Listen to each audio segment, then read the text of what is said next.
High বন্ধু, আমি স্নান টান করে দেখো একেবারে কমপ্লিট করে চলে এসেছি। এখন বাজে 1:26।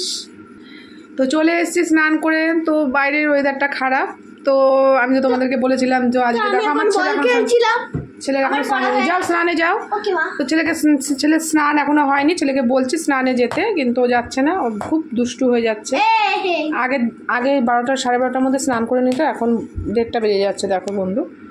তো দেখো আজকে একটু শ্যাম্পু করে নিলাম মাথাটা, আর এখানটা কিন্তু কাটেনি, সিঁদুর লেগেছে। ঠিক আছে।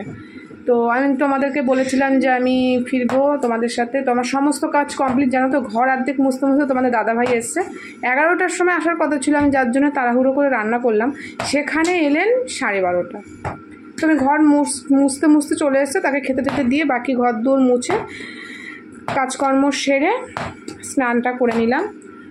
তো আজকে পারফেক্ট সব কিছু টাইমে হয়েছে, কারণ পুরো 12:30টার জোরের জলটা আমি পেয়েছি, যেটাতে আমি মাথাটা ভালো করে ওয়াশ করতে পেরেছি। আর হচ্ছে স্নান করে দেখো 1:25-এর মধ্যে আমি একদম ঘরে চলে এসেছি। আর হচ্ছে তোমাদের সাথে কথা বলতে চলে এলাম। তো চলো, তোমাদের যদি আমার আজকে সারাদিনের ভিডিওগুলো ভালো লেগে থাকে অবশ্যই লাইক কমেন্ট শেয়ার করবে। আর নতুন বন্ধুরা সাবস্ক্রাইব করতে ভুলো না। আর আমার সমস্ত বন্ধুরা সুস্থ থেকো, ভালো থেকো, এই কামনা করে আমি ভিডিওটা এখানেই শেষ করছি। বাই।